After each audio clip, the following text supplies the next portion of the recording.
Have you ever heard a strange sound in an empty room, or felt an unseen presence, as if you're being observed, despite being alone? For millennia, people have attributed these experiences to the presence of something otherworldly. Today, we're diving into the world of ancient legends to rank the 7 most powerful demons in human history. But we're not just here to scare you. We'll also explore how our ancestors tried to protect themselves from these entities.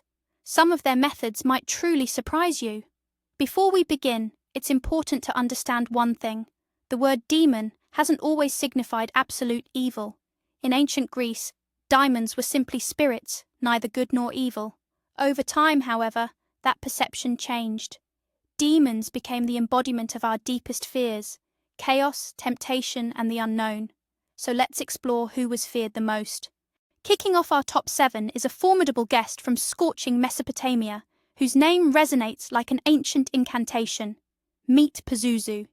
If his terrifying face looks familiar, you're not mistaken. It was his statuette found at the beginning of the iconic film The Exorcist.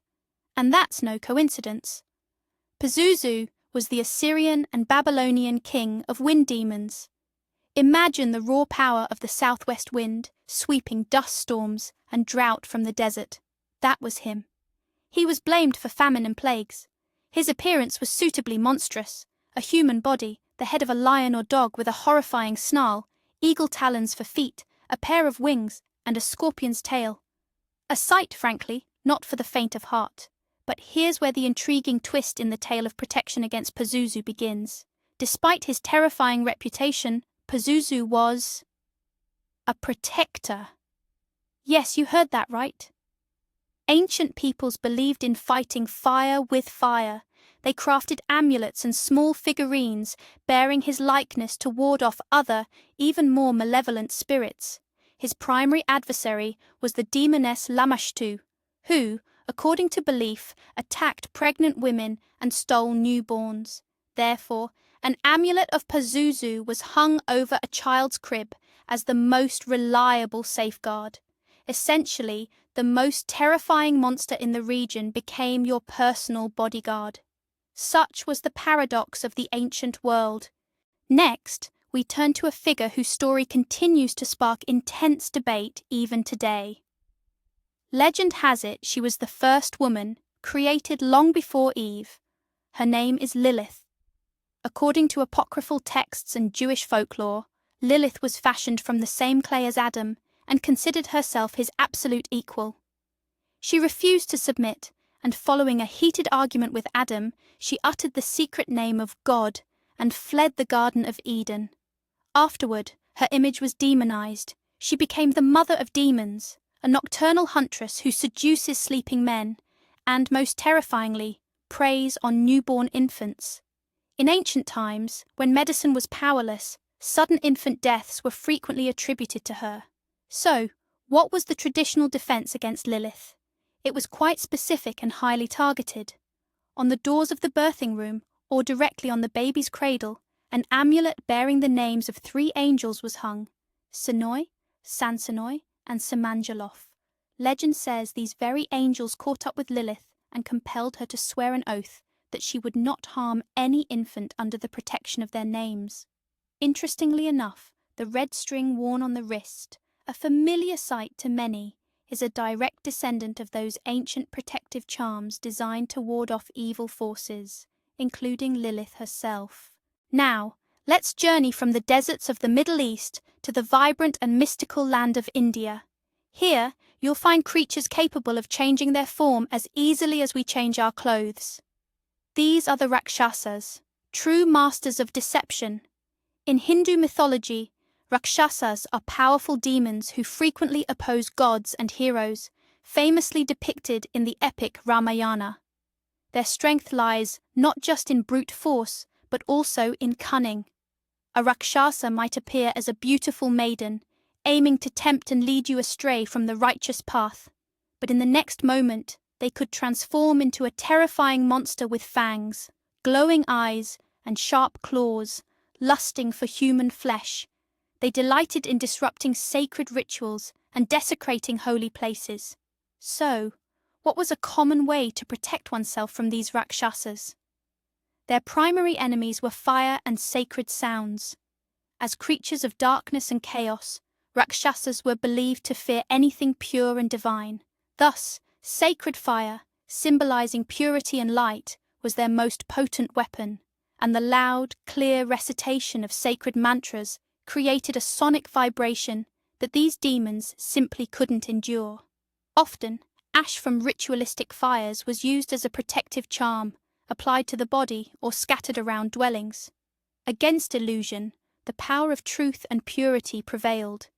Now, let's turn our attention to a figure who embodies one of humanity's most destructive vices. His name is Asmodeus, a demon notorious for lust, wrath, and gambling. This formidable figure emerges in late Jewish and Christian demonology, but his most vivid portrayal is found in the Old Testament's Book of Tobit.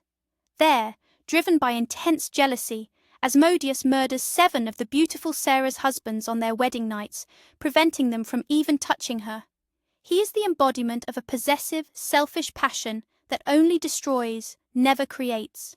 Asmodeus is often depicted quite exotically, with 3 heads, those of a bull, a man, and a ram, riding a dragon and wielding a spear. He doesn't merely tempt humans with sin, he revels in the chaos and suffering that sin engenders. But how could one possibly defend against such a powerful and jealous demon? Legend offers a rather unusual recipe for exorcism. According to the Book of Tobit, the Archangel Raphael instructed the protagonist on how to defeat Asmodeus. This involved burning the heart and liver of a specific fish in the room. The suffocating smoke drove the demon to flee, after which the archangel pursued him and bound him in the deserts of Egypt. Admittedly, it's quite a peculiar and unpleasant, yet, according to the text, a remarkably effective method of banishment. But not everything on our list is a classic soul-devouring demon. Hailing from the misty lands of Ireland, our next entry's cry foretells not temptation, but inevitable sorrow. Meet the Banshee. She's less a demon in the traditional sense, and more a spirit harbinger from Celtic folklore. Her bone-chilling wail or scream, heard outside a home, was a clear sign.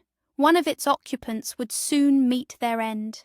Yet, the Banshee was never considered evil. She didn't kill. She merely mourned the coming death, serving as a patron spirit for specific ancient families. Her appearance could vary wildly, from a beautiful young woman in white to a terrifying old hag with wild grey hair and eyes red from weeping. And this is where the Banshee truly stands apart, when it comes to protection. There was none. She couldn't be banished by a spell, outsmarted by cunning, or deterred by an amulet. She was not a curse, but a messenger of fate, part of family history. The only thing a family who heard her wail could do was gather, brace themselves, and prepare for the inevitable. Sometimes, knowledge itself is the most terrifying thing, something you can never truly defend against. Let's journey back to the East, where we'll encounter the personal adversary of none other than the Buddha himself. His name is Mara, the Lord of Illusion and Master of the Realm of Desires. In Buddhist mythology, Mara isn't merely a being of flesh and blood, but rather the embodiment of everything that hinders one from achieving enlightenment. These are our own passions, attachments, fears, and doubts. Legend has it that as Siddhartha Gautama sat beneath the Bodhi tree, on the very precipice of enlightenment, Mara made one final desperate attempt to stop him. He assailed him with hordes of terrifying demons, tried to tempt him with visions of his beautiful daughters, and even questioned Siddhartha's right to attain nirvana. Mara is that insidious inner voice that whispers, "You're unworthy. You won't succeed. It's better to just go back to your old life." And the method of defense against Mara is radically different from all previous ones. He cannot be defeated by an amulet or a ritual. The only weapon against him is inner strength. The Buddha overcame Mara not by fighting him, but by simply observing his illusions, refusing to be swayed by them, and maintaining his unwavering composure. Thus, protection from Mara comes through meditation, self-control, and profound mindfulness. It is a victory not over an external foe, but over one's own ego and weaknesses. And now, we arrive at the very top of our list, to a figure known to virtually everyone, even those who have never shown an interest in mythology. One whose name has become synonymous with ultimate evil, Lucifer, also known as Satan. In Christian theology, his story is the ultimate tragedy of a fall from grace. Lucifer, meaning light bringer, was once the most beautiful and powerful of all angels, but pride poisoned his soul. He coveted equality with God, spearheaded a rebellion in heaven, and was cast down into the abyss along with a third of the angelic host. Since then, he has been the chief antagonist of God and humanity. He is the tempter, the father of lies, the one who sows doubt and urges people towards sin, seeking to claim their immortal souls. His image has become the archetype of evil in Western culture, a symbol of rebellion against divine order. So, what is the defense against the Prince of Darkness himself and his legions? According to beliefs, it doesn't lie in complex magical rituals or secret amulets. The main weapon against evil has always been sincere and unwavering faith, prayer, fasting, a righteous life, and most importantly, the willpower to recognize temptation and say no to it. In this battle, the battlefield is the heart and mind of every individual, and the primary shield is purity of thought and steadfastness in one's convictions. So, what is the common thread connecting all these stories, from Mesopotamia to Ireland? These diverse demonic figures weren't merely scary tales meant to frighten children at night. They were our ancestors' way of explaining and making sense of the world around them, a world teeming with dangers and baffling phenomena. Sudden illnesses, crop-destroying droughts, child mortality, destructive passions, or even just unwelcome thoughts creeping into one's mind. All of these needed a name and a form. This gave shape to chaos, making it something that could, in some way, be confronted or dealt with. Pazuzu, Lilith, the Rakshasas. These were the personified fears of humanity, and by devising ways to protect themselves from these entities, people gained something profoundly important: the illusion of control, an amulet worn around the neck, a prayer whispered before sleep, a special ritual. All these offered hope and a sense of security for the future. It was a way of declaring to chaos, I see you, I know you, and I have a way to contend with you. Ultimately, the battle against these demons was always humanity's struggle against its own fears, weaknesses, and the inherent unpredictability of life itself. And now for the intriguing twist we promised. Have you ever noticed the fine line that sometimes separates a demon from a protector? Take the fearsome Pazuzu, whose very image was used to ward off other evil spirits, or Lilith, a demoness from whom people sought protection with amulets bearing the names of angels who, paradoxically, had essentially made a deal with her. And then there's Mara, who isn't an external foe, but an internal one. This illustrates that ancient people understood the world in far more complex terms than mere black and white. They perceived powerful forces rather than simple binaries of good and evil.